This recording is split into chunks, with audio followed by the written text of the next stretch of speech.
This is Tammy Lindahl, and you are listening to the Bomber Buzz. It is a great day in the Bomber Nation. Welcome to the Bomber Buzz. This is Principal Jacob Jenkins, and joining me here is Dean of Students, Mr. Paul Rudolph.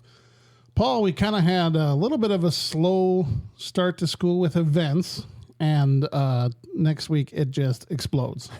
Yeah, it does. It does. We did kind of have a slow, just real. Let's stay with school here and practice and stuff like that. But yeah, now she gets real busy here right after the weekend. You know, one exciting thing I thought I'd just mention that happened this week is we unveiled our Bomber Buddies this week. So we had 63 high school volunteers to be Bomber Buddies, and on Wednesday we had a little event and planned by Mrs. Helfrich, Mrs. Sheevy, and Mrs. Lottie. We brought all the Bomber Buddies, that's grades K through 4, and the high school volunteers to the gym, and the high schoolers got an envelope, and we had an unveiling, so they got to open the envelope and read who their Bomber Buddy was, and that's how they found out who their buddy was. It was a real fun, exciting way, a lot of action and activity in the gym for that. And so if you have a student in grades K through 4, you should ask them about their Bomber Buddy. We did a get to know you activity and had some popsicles, and we'll be doing Bomber Buddy activities throughout the week. So that was something I wanted to highlight that was really great this week, really fun. It was great. And I had lunch with some of the elementary kids right prior to the unveiling of the Bomber Buddies, and it was almost like Christmas. Yeah, it really is. It was like, Mr. Rudolph, can you tell me who I? I mean, it was just it was a great excitement, and they truly look forward to it, and then it was a great little program. Yeah, just a real fun way to kind of really kick in the season. Yep, absolutely. Well, as we said, there is quite a bit coming up now. Paul, why don't you give us a rundown of homecoming week next week? Well, it is quite a bit going on, and obviously it's a little different too, just because one, it's early in the school year. Two, it's Labor Day weekend, so we don't have school on Monday. But as soon as we come back, September 3rd, we kick off right away with girls volleyball home against Garrison. There'll be 3 games in the new gym, 4:45, 5:45, and 7. And then Wednesday morning is coronation. We welcome the entire community to come to the new gym at 9 a.m. for the coronation of the homecoming king and queen. And then moving into Thursday, and there'll be some activities on Wednesday as well, and within the school, different themes that the students are still working on. I don't think they quite had it finalized as of last night, but they're getting pretty close. Thursday, we have another busy day. Junior high girls volleyball will be their first home game. Actually, it'll be their first game. They play Kenmare in the old gym at 4 o'clock and at 5 o'clock. And then we'll also have the girls volleyball C Squad, JV, and varsity home versus Velva on that Thursday as well. So busy night of volleyball with the old gym and the new gym being occupied. Thursday, there's also a little, we're hoping on a little color run, our color run walk with our Bomber Buddies, and then the elementary kids all intertwined with a little, 3/4 of a mile or mile run walk and get some color to it. But we're waiting on a little bit of a delivery. Hopefully that happens. And but we'll do the run walk no matter what. But hopefully we can just add some color to it. So yeah, that's Tuesday, Wednesday, Thursday, and then Friday we have the parade at 10 a.m. I'm looking forward to a nice, good parade. The kids are pretty excited about what their floats are and their designs, and been hearing about it already. How they're going about that. And like I said, that parade kicks off at 10 a.m. And then it'll be Battle of the Bombers that afternoon. And then the homecoming football game at 7 o'clock Friday night versus Dunseith. And the theme of the week is Dungeon the Dragons. A little play on that game there. Dungeon the Dragons. So it'll be a good, fun week. The kids seem to be looking forward to it already. So yeah, it's a little excitement. It's going to be good times. If you're looking to get a shirt, we still have a few shirts left in the office of various sizes, so you could drop by the office or give a call, see if we have something in your size, but they are going really fast. Yeah, that was another thing, right? Just with the homecoming happening, we had to get So the T-shirts early, ordered, yeah. and we didn't get a chance to pre-order, so we we based it off of last year's order, and hopefully that thing works out okay. Hopefully it went all right. Could be a little bit of a hiccup, but we're okay so far. Yeah. So, well, big week. Paul, let's talk about football. We're going to take a quick break here, and then we'll be back here. Today, we got a really great episode. We're going to talk about football with Paul here. We've also got Lisa Bryantt, head volleyball coach, and she's going to talk about volleyball. So stay with us. We'll be right back.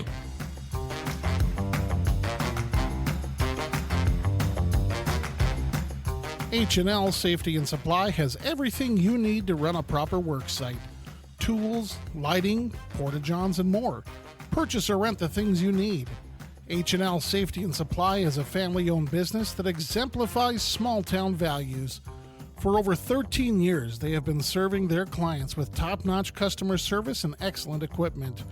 For all your worksite needs, call H&L Safety and Supply at 701-624-2183. H&L Safety and Supply is a proud sponsor of the Bomber Nation.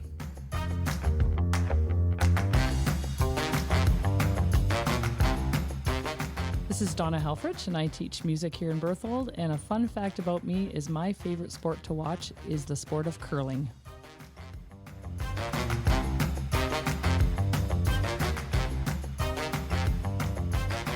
And we're back. So, Paul, we got homecoming game Friday. Who do we play, and how does it look for us? Well, we played Dunseith on Friday. Played Dunseith Friday for the homecoming game. And then, we have previously played, we scrimmaged one weekend down in Bismarck right after the school year started. And we scrimmaged Central McLean and Grant County Flasher. And it was a good experience. Our kids enjoy going down there and seeing different teams. And I thought we performed admirably, to be honest with you. And then we opened up last weekend against Kenmare. I didn't think we probably brought the same excitement that I was hoping. Scored some points, but I just didn't think I didn't think it was our best night of football by any means. And I think the kids felt the same way.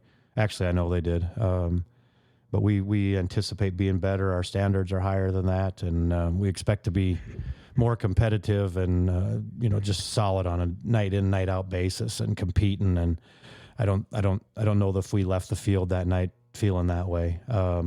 And then we'll play West Hope, Newburgh, Glenburn tonight. And then homecoming kicks off next week against Dunseith. I don't know a whole lot about them yet. They do bring back their quarterback, very, very shifty young guy. Throws the ball around, left-handed guy that, he's, and then they got a big, tall wide receiver. Other than that, just based off of a year ago, I don't recall exactly what they have coming back. I just know it was easy to remember he's going to be back because he was a slippery one. Sure. Yeah. Well, it's good to they'll keep us on our toes. Oh yeah. So Paul, what are some of the things that you do with the boys to get them ready for the season and for these games? Well, quite a bit. We start preparing. Well, we don't ever really quit preparing. The guys have been really good about buying into the strength training and speed training and agility training, and we continue to do that throughout the entire school year, 3 days a week, and we've got a lot of young ladies too coming in. I don't want to give the impression that it's just a football related thing. It's a school related. Anybody that wants to be interested in trying to improve themselves, we're all about it. Right.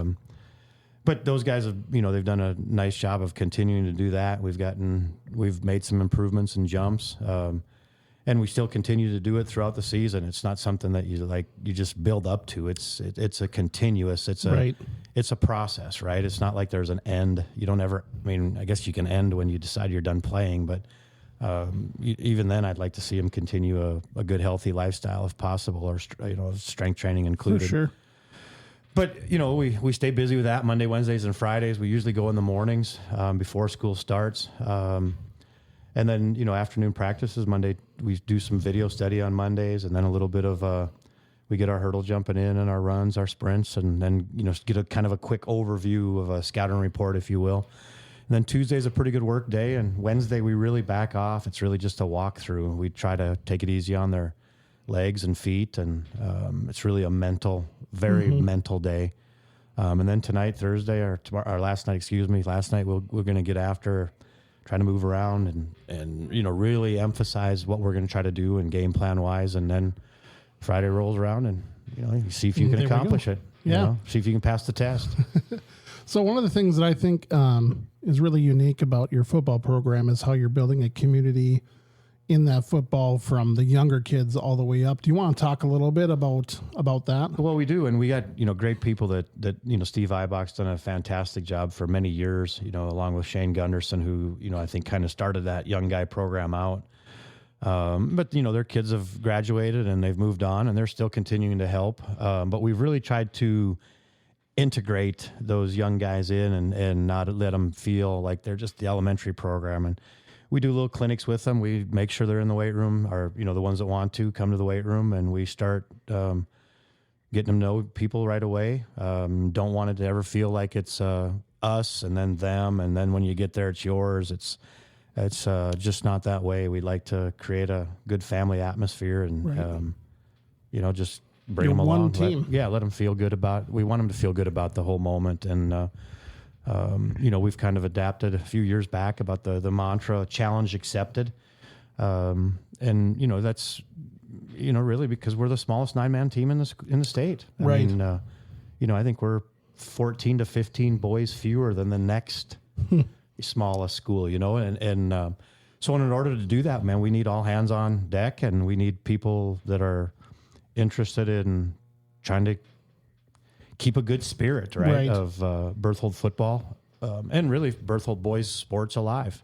Well, I think we're seeing that definitely in the way that those mentorships, the little guys look up to the bigger guys and the bigger guys respect the little guys, and it's not, sometimes you get that where the older kids feel like they're being inconvenienced by having to do things, and it doesn't feel that way. They're happy to be that mentorship, and they're happy to help train and raise up the next set that'll come after them. And I think that's a fact. I truly believe that they've done a nice job of like I said, integrating those guys into the program. And like I said, I've let them even, we took 2 of them with us last week. They helped us out, videoing and shooting the Huddle TV or Huddle, fan page, so that the streaming sites and, 2 6th graders, and they did a fantastic job. Fantastic job. So we've got a game coming up tonight. We got homecoming next week. What are some of the strengths that we're bringing into these games, Paul? Well, I think the thing that's been noticeable is just how much we've made progress at quarterback. Drew is, just a year into it, and he's so much more confident and comfortable with what he's doing and how he's handling things across the whole board.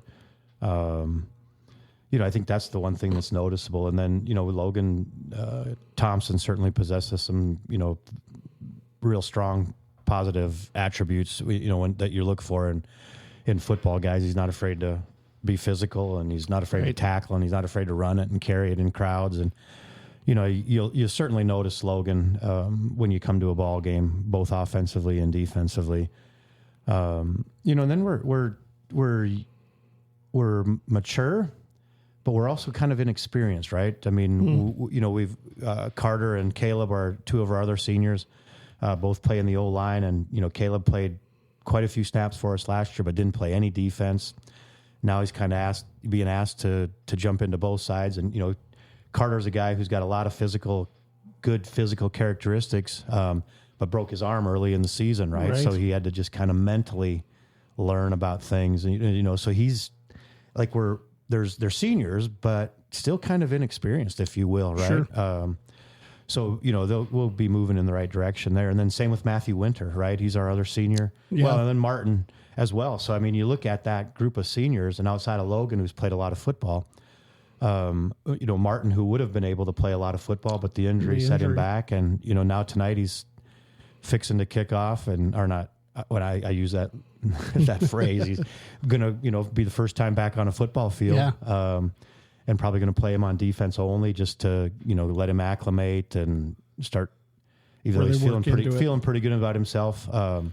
There's still right that's a big mental block. That's right. So you got a guy who's very physically strong and all that, but still hasn't played a lot of football just because of the setbacks that he had. And then the same with Matthew. He's been learning and coming along, and played a handful of snaps here and there, but really for a senior is quite inexperienced. So, right. I mean, we got 5 good seniors. They're great people, work, listen, do all those kinds of things. But as far as being on the football field, they probably haven't spent the same amount of time on the starting football field Right. as, some of the other seniors in the area, maybe. And we got a good junior class too, like, Dylan Pank, Drew Erickson, Holden Meyer, Jagger Keller. Those guys have played decent amount of snaps for us the past few years, but just kind of meshing all those guys together and where they should fit in, how they should fit in. Do I really have him in the right spot? Is this one of his truly strengths? Still learning a little bit about that, probably more so on defense than I am on offense. Sure. And then we got a bunch of young guys still too, right? I mean, we've got some sophomores that are playing quite a bit of time for us, some freshmen that are playing quite a bit of time for us. And to be honest with you, that's just the nature of small school football, small town football, right? I mean, you got to be able to mix and match guys together. And, I tell them the seniors got it, the freshmen, they got it. The seniors expect you to be good. And that's the way we want to roll. That's right. Everybody's going to put it all out there on the field when they're there. That's right. Yeah. Well, Paul, is there anything else you want us to know here or anything else you want to say before we wrap it up here? Well, I feel like I might have got rambling there, so we probably better wrap it up. Fair enough. Well, stay tuned. We've got Lisa Bryantt here with us today. As I said, she's going to be talking about volleyball. There's a lot of fun and exciting things going on there. They're kicking off their first game on Tuesday, so stay tuned and hear about that.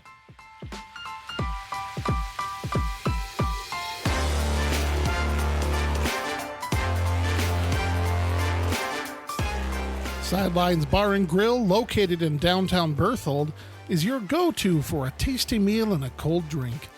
Come on down for lunch or after a hard day of work. From burgers and wraps to chicken strips, mozzarella sticks, and more, Sidelines will fill you up and satisfy your cravings. Enjoy great friends and conversation over a refreshing beverage or two. When you're looking for somewhere to relax, Sidelines Bar and Grill has you covered. Sidelines Bar and Grill is a proud sponsor of the Bomber Nation.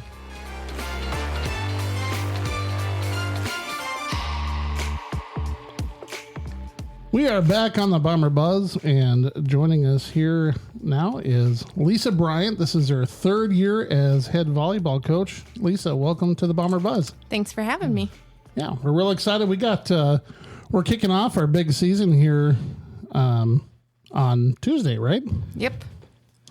We do. We kick off Tuesday against Garrison.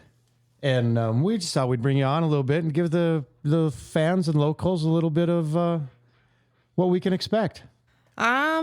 Last year, we didn't do too bad. We kind of were 50-50 with our season record. We lost one senior that started. So we bring back pretty much everybody. So I think this year you can expect us to be looking at switching things up, kind of getting into more of specialty offense versus just kind of standard rotational stuff. When you bring back 6 starting players, libero included, you can kind of start working on everything else versus trying to work on rotational stuff. And so I'm pretty excited to start the year off where everybody's pretty familiar with everybody. You're just adding one more person into the mix to mesh with everybody else. And so I'm very excited to see where we are starting off this year. It's different for us this year because normally we start out with a tournament. With Labor Day weekend being this weekend, we start out with 2 games and then go to our tournament.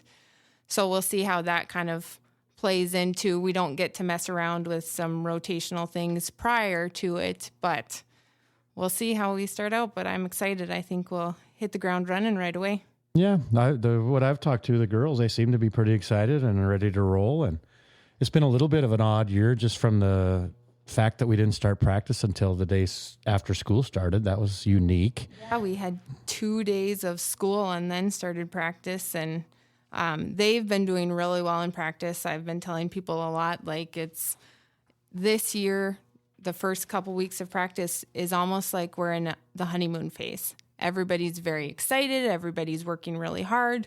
I'm not getting after them to go shake balls and doing the little things. They're already doing that. So we're flying through practices and getting a lot into it because they know what to expect. We're bringing back a lot of returners, and so everybody's just getting down to business, and practice has been going really well. A lot of girls who really want to be there and really want to win.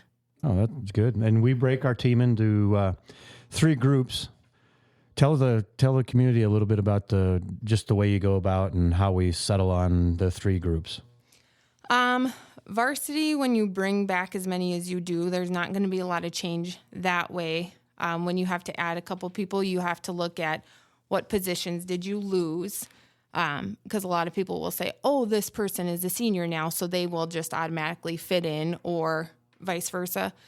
Not necessarily, just because volleyball is such a specified sport versus basketball, where you can kind of have 3 guards out there, 2 posts, and it's interchangeable a little bit more than volleyball is. So we take into account where they best play position-wise, and then what we need on each squad, kind of. So, and then who has seen that level of play, because the level of play from C squad to JV is a jump, but the level from JV to varsity, that pace is so much faster. And oftentimes I'll get girls going out there on the varsity court for the first time going, whoa, they hit it really hard and really fast. And I go, yep, it's so different. So that jump from JV to varsity is quite different. So a lot of it goes with who can handle that speed and who we need in what positions. We got the 3 teams. How many young ladies do we have out for girls volleyball? Right now we have 24 out from 8th grade to senior. We had 1 8th grader, so I did pull her up. And then I believe 7th grade is either 13 or 14. I can't remember the exact number on that, but Really, really good numbers. really good junior high numbers. So we were pretty comfortable pulling that 8th grader up and saying, okay, you can, because last year I did have junior high and high school all practice together. So she was used to practicing with us. And then when she went down to junior high, we kind of went, okay, she can kind of come up. And so now we're at 24 overall. And I have 13 on varsity. And then JV and C squad are still kind of jumbled together, that I don't have it kind of locked down quite yet where we're going to be at number-wise, specifically each squad. But How about looking just like, what do you see from the district and the region as we look forward? Anybody that we should watch out for or think about? Well, a thing to note is people are going to be used to basketball, where we were 3 class last year. We are still 2 class with volleyball, so that puts us still back to what everybody was used to 2 years ago, I guess, for basketball. Last year, what we saw with volleyball. South Prairie, they're going to come back with their hard hitter and Jai Trader. They're still going to have a really solid team. DLB is always solid. We did the DLB league, so we got to see a couple different teams in that, and DLB was still pretty solid there. Bishop Ryan didn't bring their full team to that, so we're still kind of waiting to see what we have with that, but they're always good. Surrey is good. We competed really nicely with them in summer league, so I'm kind of excited to see exactly where we're going to fall, but we have a very tough district, and so I think we'll play really well with some of these teams, but it's going to come down to that district tournament is going to be key and how we can advance in that. No, yeah, no doubt. And it still will be one more unique year, because I think everybody did kind of get used to that. Hey, I kind of like this 3-class deal. And now one more here this fall, we go back to the old way of doing things, if you will. Mm-hmm. And then next fall will be 3-class all around. Yep. So we'll have to learn some new teams and figure out some other towns that we might have not played and see how they play now. Right, in volleyball. But overall, I think it's a good move for the small school setting. But we'll still go out and compete this year, too, and have some fun. Oh, I completely agree. What are some of the strengths do you think that our team's going to bring this year that you're looking forward to showcasing? We have 5 seniors, and so we will be very, very knowledgeable in the game. We have a lot of really smart players, so I think that is going to be huge for us this year, just having girls that have played in that position, know the game of volleyball, know that sometimes it's not always about the big hit. Yes, the big hit is really, really pretty, but if you can have ball placement and be smart, that can take you a really long ways. And so I'm hoping against tougher teams that maybe have some of those big hitters, and we have some big hitters. I mean, we've got Casey obviously is a really big hitter. Aubrey's swing has come along nicely. Shane is coming along nicely. We have some big hitters on our team. We put up a big block. We did last year. We still will this year. So I think offensively we'll be really strong. And then, that knowledge of the game will be huge for us this year. Yeah, I agree. No doubt. There's a good group there. Mm-hmm. Huh? I guess I don't have a whole lot more. Just anything else you'd like to add or anything we missed out on or? I think we kind of touched base on it all. I'm really excited if people want to come out and check us out. I think they'll be really fun to watch this year. I think they work well together. We move well together, so it'll be a really fun team to watch. And if we can get clicking on all cylinders, then I think this year could be one that hopefully we can get back to regionals and get a taste of that before we do switch over to the 3-class system and kind of say, hey, our last year of that 2-class system, we made a strong impact and we got far. That's a good goal. Very good goal. All right. Well, that was Lisa Bryantt. Lisa, we've got our first game coming up on Tuesday. Who do we play? We play Garrison on Tuesday, and then we have Velva on Thursday, and then we have our Coal Country invite in Beulah and Hazen on Saturday. All right. So we got lots of opportunities to come out and support your Bomber Nation volleyball girls. Lisa, thanks for joining us today on the Bomber Buzz. Thank you. We got more coming up in just a minute.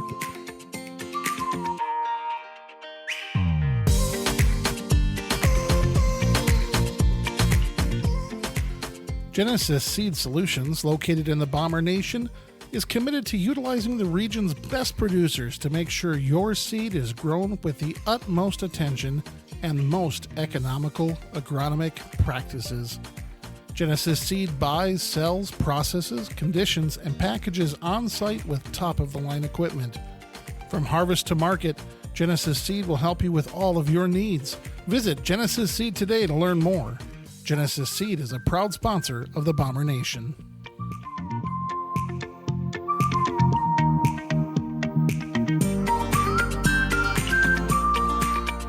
This podcast can be found everywhere that your podcasts are. We ask that you give us a follow, like, and subscribe in whatever format you're listening to be able to hear all of the updates from the Bomber Buzz right here. Our plans are to release a new episode every Friday throughout the school year.